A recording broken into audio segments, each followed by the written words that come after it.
Rudy Giuliani's Common Sense podcast number 14. $3.5 billion is missing, and Obama tried to cover up these podcasts. We knew something like this was going to happen, and that is why I am duplicating these podcasts to all my social media channels as a patriot doing a public service.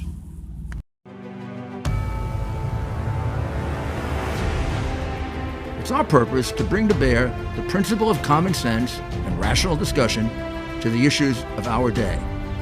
America was created at a time of great turmoil, tremendous disagreements, anger, hatred.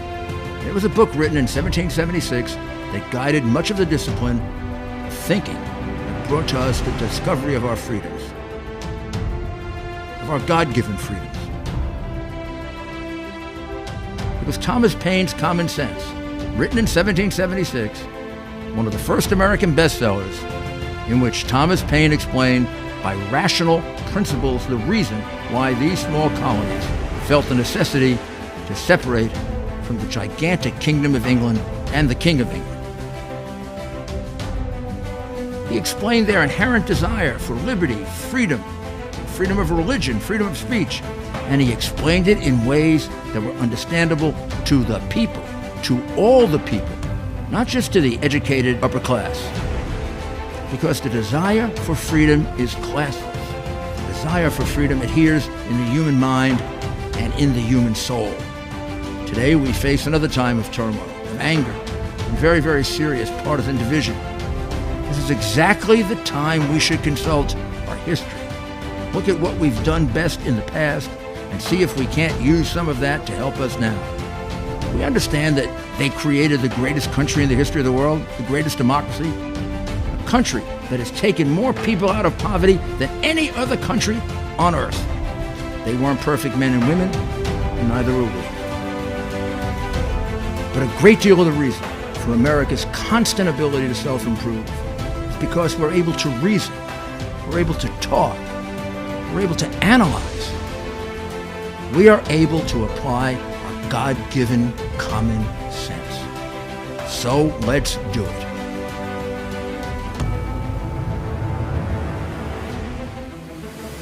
Welcome to Rudy Giuliani's Common Sense. This episode is, for me, a very frustrating one because it indicates that our government doesn't seem to care about taxpayer money and large amounts of it. A couple of months ago, and then a few weeks ago again, I emphasized that there is altogether $5 billion in unaccounted for foreign aid that went to the Ukraine in a 3-year period during the Obama administration. $3 billion at least of that money, at least, is American money. Well, the Obamas covered it up for a couple of years. It finally was given to me in December of last year, and I put it out immediately. That was the response of our deep state, or non-state, or whatever you want to call it. And then, a week or two ago, we did two episodes, one with Mr. Durkash and one with Mr. Teleshenko, indicating that that money was unaccounted for. Some of it was just unaccounted for. Some of it was stolen. Some of it was laundered.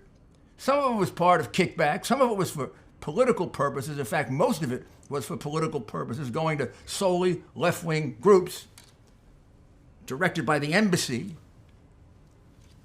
And so far, nobody has asked questions about it. They are covering up. They're covering up like they're covering up Biden and the enormous crimes that he committed there and the tremendous millions he took out of there. Because if you just let one piece of this open up, Mr. Teleshenko testified recently, this whole thing is going to blow up on the Democratic Party because what they were doing in Ukraine is shameful and an indication of just how corrupt the party has become. Listen to Teleshenko, just so you're reminded of it. There's a lot of people, if this case gets uncovered the real way, a lot of people are going to go down. So what does this all go to? This all goes back to a report that was issued by the Accounts Chamber. The Accounts Chamber is a semi-independent arm of the Ukrainian government that looks at waste and fraud and abuse in Ukrainian government, and I guess they have a big job. because $5.3 billion was found unaccounted for, of which at least $3 billion was American money. There are a whole host of reasons for the unaccounted for. I mentioned them earlier: theft, laundering, just no records ever submitted, no evidence of the money ever reaching the place it was supposed to go to, the money being kept by an NGO and not turned off. Many reasons. There are lots of reasons. There are lots of allegations. There's lots of proof, and there's no investigation. Not the fault of the Ukrainians, and this is the most shocking part of all. So I was told directly by the head of the investigation that when this report appeared, which was a shock, the Ukrainian government was nervous. The United States government might crack down on them. They began an investigation to find out, well, how much is stolen, how much is laundered, how much is unaccounted for. And in the course of that investigation, they just began it when representatives of the U.S. Embassy came to see them and said, no need to investigate. And they were backed by Ambassador Yovanovitch. And then they came back a second time and they got the message up to the top of the government, which is still the crooked Poroshenko, and the investigation was closed down. The chief investigator has told me he is ready, willing, and able to come here and testify about that before Congress or in a court of law. But nobody has asked him. Nobody has asked him. And there are two other witnesses who you have heard on tape testifying to me, Mr. Durkash and Mr. Teleshenko, about exactly the same thing. This report being issued, this report being shocking, and then this report being covered up, and covered up at the instance and request of the United States government, in particular, the embassy. I think Mr. Durkash is the one who testifies that if anyone revealed anything about this, they'd have been in terrible trouble with the embassy. Your government did try to make an attempt to determine the accountability of this spending. Is that correct? What was established? В каком-то виде, The police? да, в каком-то виде. Эта история была, попытки были расследовать полицией, но когда... Yes, it is. So they tried to investigate this case during the Ukrainian police. Когда я и другие депутаты When задают he's вопросы and на other эту тему, member of parliament asking this question, никто не хочет связываться. nobody wants to looking for any response. Nobody Потому что wants все говорят, что опять to be involved in this придут investigation посольства, because и everybody declare будут проблемы. we're gonna have some problem with the visa issue. We're gonna have some huge pressure from United States Embassy. And did the United States Embassy interfere in this process? Это открытая информация. Yeah, this is public information. How often did the embassy interfere and prevent any kind of investigation? Was that pretty regular? Я могу сказать, что просто блокировалась I have to информация. say they blocked any information, any leaks, any published, anything what do not be approved previously by the U.S. Тот, кто Embassy. начинал это расследование, тут же подвергался атакам. And who started this investigation immediately was attacked by U.S. Embassy. Вот этих вот не американского посольства, а вот этих организаций, которые Was attacked by NGO and by the civil activists. So you say to yourself, with these three witnesses who are willing to come here and testify under oath, and with all the phony hearings we've had, with hearsay witnesses, I heard this, and then I heard that, and then I heard this, I heard that, and I heard this, but I never really heard anything. We got three witnesses who heard it, who heard the American embassy and American representatives oddly, strangely, corruptly trying to obstruct an investigation of $3 billion of your money being wasted. And that doesn't belong in an American court? That doesn't belong before committees of the Congress instead of this made-up impeachment coup nonsense? What is wrong with the Democratic Party? How bad has it become? Well, they're ready, willing, and able to come here. This is money, U.S. taxpayers' money. This is all, well, 3 million of this. $3 billion. Right. I can't even comprehend the amount. 3 billion of this is American taxpayer dollars, Yeah, right? Taxpayer and other So European taxpayers' money. But you didn't even know about this until recently. This document, no, it's kept private, even though it should be a public document. This is a devastating document. And nobody talks about it. The big question in the United States always is, how effective is our foreign aid? President Trump ran on straightening out foreign aid. I imagine had this document been known before the election, Trump would have won, by 3% more or 4% more. I mean, because it would prove what Trump had always been saying, that our foreign aid, we got to be careful about it because it isn't going to help the people. No. A lot of it is being diverted for private purposes. Yes. So there are many, many cases here to be investigated. But when it came out, it wasn't investigated, right? No. It was covered up. The police covered it up, and because they were pressured by the U.S. Embassy in Kiev. Yes, I spoke to one very, very distinguished gentleman, Mr. Kuliak, I can say that, who says that they were pressured twice not to go forward with this, and then finally the president said, drop it. Even though this is an official document from a body which is part of the government, which is a constitutional body which controls basically all the budgets in Ukraine and coordinates how the funding is being spent, and nobody talks about it.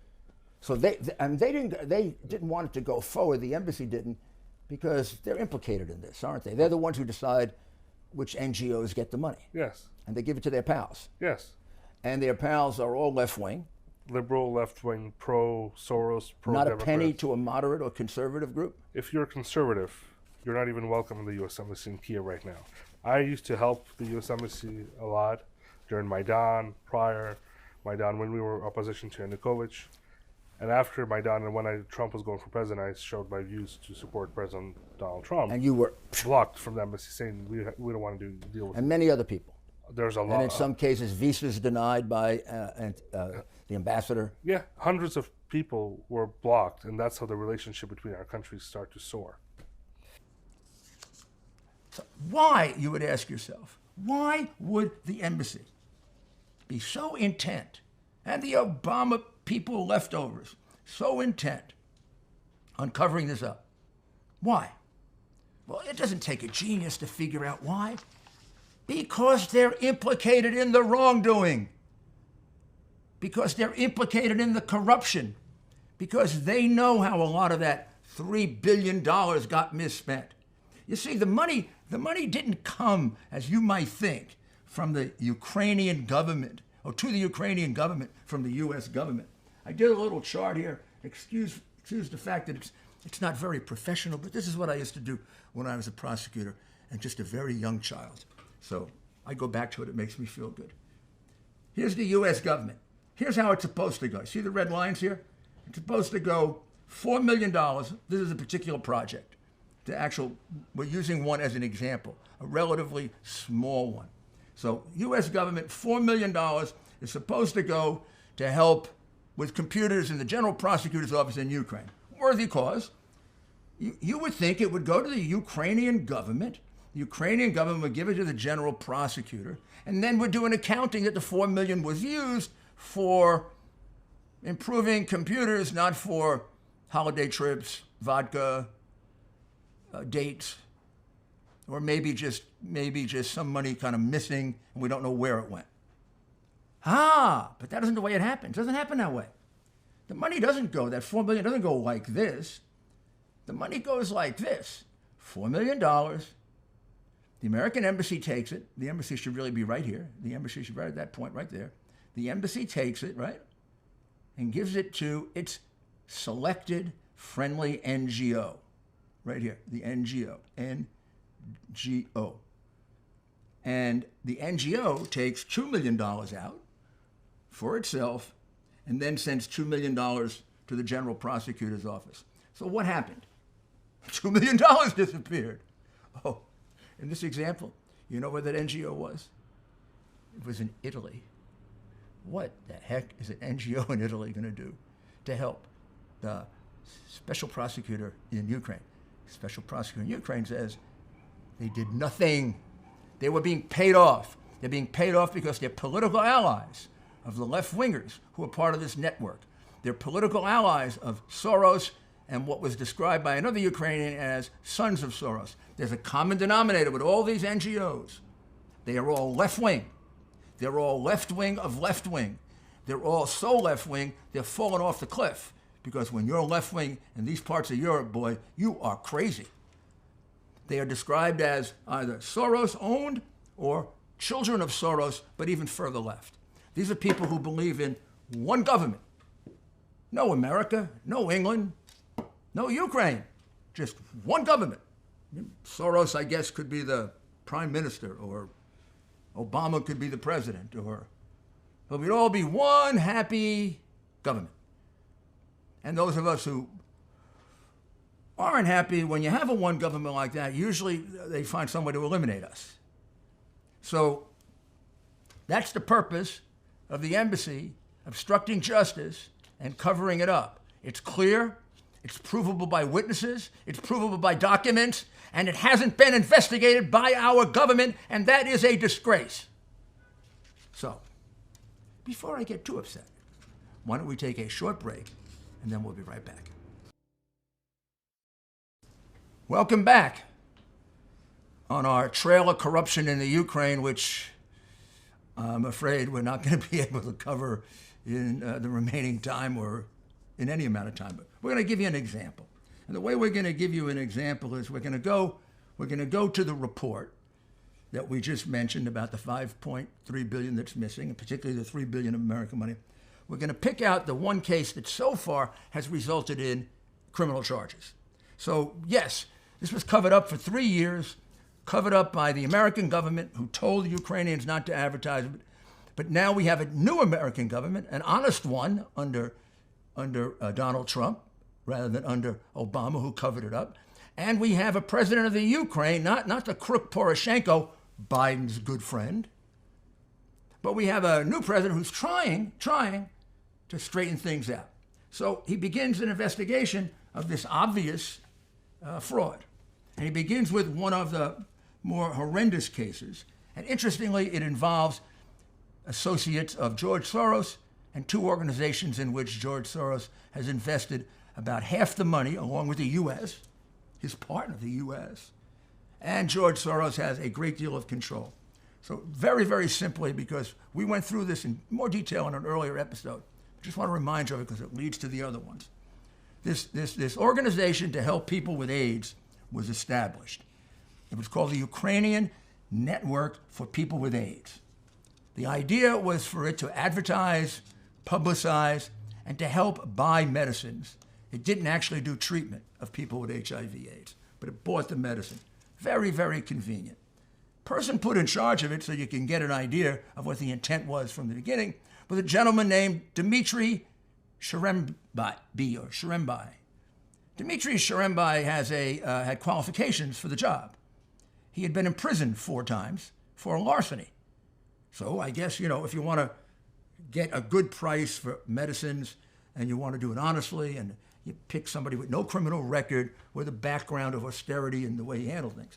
If you want to cheat, steal as much as you possibly can, you go get an ex-convict who's demonstrated in the past that he's very good at it. Well, that's what Soros got for this phony charity that was supposed to help people with AIDS. No, it didn't. What it did was it conspired with the crooked pharmaceutical companies in Ukraine and Europe, got the price for the drugs doubled and tripled. This happens in the U.S. I've seen cases in the U.S. just like this, but this was blatant. Double or triple the price. And then that difference, the delta, got split. And it got split in different ways.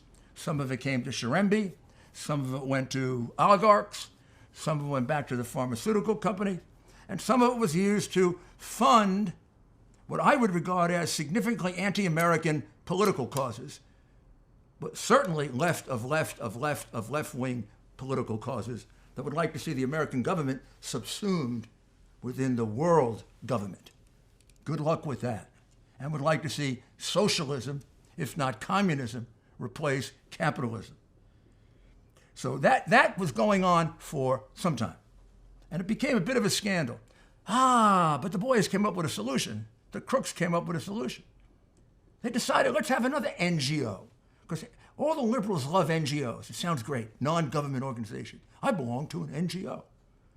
No, In the case of Shirembe, I belong to a crime organization. That's what it really is. So now they established something called ANTAC, the Center for Anti-Corruption. The idea of ANTAC is privately, they're going to do audits, they're going to look at corruption, they're going to help with corruption, and they put a guy named Vitaly Sabunin to run it. Vitaly is Dmitri's best friend. So Dmitri the crook is going to get overlooked by his best friend. That's pretty convenient, right? And it's pretty crooked, isn't it? But it's worse than that. Follow this now. Dmitri Shremby, who runs the crooked AIDS organization, doing the kickbacks in millions, is put on the board and is a founding member of the organization that's going to oversee him, called ANTAC. You got it? Shremby's running the scheme, and then they make him the overseer of it. And then when the government decides to create, by Soros again, all of this is funded by Soros, by the way. All of it. Half of it is funded by Soros, the other half by the sucker U.S. And then when they established NABU, which was done by George Kent of our State Department, and by Soros's people, NABU is the Special Investigator's Office. They're going to be the government unit that overlooks the crook Shirembe. They put him on the board of NABU to help select the people who are going to be in NABU. I mean, isn't this like just throwing it in your face? Like, you're all too stupid to figure it out? Or too lazy? Or too crooked? Because you're making your own money, so you ignore all this. So that's this case. Thank goodness this case has actually been brought to several criminal complaints. I have them here. Lays it right out. 2 of them are repeatedly convicted of a severe crime, Shirembe Dmitro Olyevich, which I guess is his official name, and his close friend, Shabunin Vitaly Viktorievich, who jointly founded the Center for Anti-Corruption. Basically then goes on to point out that it didn't do much about corruption, that it never wrote a report critical of the AIDS organization, even though there were many, many cases brought for embezzlement of money. And then it comes to the conclusion. According to the information, which needs to be investigated, Shirembe Dio and Shabunin VV organized a scheme for embezzlement of internal technical assistance funds through the All-Ukrainian Network for People Living with AIDS, founded by Shirembe Dio. It was in the period 2015 to 2017. They give a list of the people who contributed, and then they give a list of how the money was laundered, and then they point out that this results in a charge that carries with it a 7 to 10 year prison sentence for Soros's good friends and associates. Did you read about this in an American newspaper? No. Are American media covering it up, even though it involves significant American money and one of the biggest donors to the Democratic Party, George Soros? Yes, they are covering it up. Does that indicate they're corrupt? Comes pretty darn close to indicating that. This is a very serious case. There's a second complaint that points out that Shirembe, who was running this AIDS operation and was on the board of the overseers, has been repeatedly convicted of severe crimes. And he and his close friend Sabunin jointly founded these organizations, and that he embezzled, organized, the 2 of them organized a scheme for embezzlement of international technical assistance. The amount? $133,881,757 million. Okay, let's round it off. $134 million unaccounted for by these crooks who never had any accountability because they were in bed with the Obama administration and the Obama administration's chief funder, George Soros, and Hillary Clinton's chief funder, George Soros, who has done everything he can to corrupt Ukraine for his own purposes, so he can get cases on ANTAC dismissed, cases on his friends dismissed. There's also right here a chart of approximately 20 cases. I can't go into them in detail, not only because we don't have time, but because they're in various stages of being investigated. But they show $3 million being paid to something called Policemen of the United Territorial Community, and that's run by the brother of a Democratic United States congressman. Then there's another one called Internews Network, which involves many, many Democratic journalists and operatives. The amount of money they get paid, they don't even produce a newspaper. They don't even produce anything. I'm going to give you the monies. $35 million, $20.7 million, $17.9 million. That was support for leadership organizations. Then they have, this one is fabulous, $51.6 million. This is to give people more confidence. Generally you go to psychiatrists for this, not a bunch of hack politicians. But we paid $51.6 million. I wonder if we ever went back and tested whether anybody got more confident as a result of this money being spent by the Chemonics International Corporation. The Community Engagement Program, $22 million. Program in Ukraine, they don't describe what it's for. Well, that's okay. It's only $1.1 million. Why describe what it's for? The America House, again, not describe what it's for, but run by a lot of Democrats. But somehow, no Republicans ever get into any of these programs. And this one here called Eurasia, at $20 million. It's got a big group of Dems: Thomas Stein, Jan Kalicki, Anders Aslin of the Atlantic Council, Lee Hamilton. You remember Lee Hamilton? Democrats, millions unaccounted for. And one of the business partners, Thomas Fiala of George Soros. They all got, let's not forget the amount of money they got in a very short period of time. Oh, gee, only $20 million. And then $9 million for another Democrat-run organization called the National Democratic Institute for International Affairs. And Walter Mondale is involved with that. And then there's a lot of funding for the Atlantic Council, which is a very anti-Trump, anti-Republican organization. And I went through this carefully, and a couple of other people who work for Ann Esho of California and used to work for Pat Schroeder. You go on and you find Democrats, and we got about $200 million here that was distributed, including to make people happy, to improve their morale, with no test of whether their morale was improved or not. This is a joke. This is, when they investigate this, and they see all this money going just to Democrats and former Democrats and employees of Democrats for useless projects about which there never was any report. Hopefully they will be held accountable. So here's my plea. My plea is that this get investigated. This is real. This isn't a Russian plot. The Russians didn't steal this money. The Americans and the Ukrainians did. And there's plenty of corruption in Russia, plenty to investigate there. But that doesn't mean you ignore the theft of our money. And let's face it, the Ukrainians who brought this to me are outraged. This was supposed to go to help people with AIDS. Half of it, if not more, went in graft. That's a sin. That's not just a crime, that's a sin. A sin that you would think Democrats would care about as much as Republicans, with all the things they say about HIV and AIDS. But isn't it true they've always been hypocrites?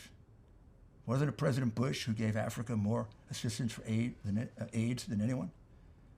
And I can go on with a lot of other examples. This isn't an example, this is proof. One case on its way to a 7 to 10 year conviction for Soros's pals, 20 more right behind it. And as they become appropriate to discuss publicly, we will do so.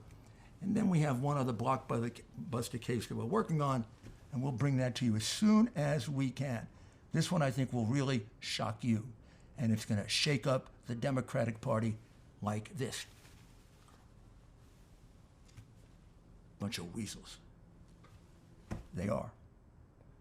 When you fool around with the public trust, you're not worth anything. So thank you very much, and we'll be back very shortly. Thank you.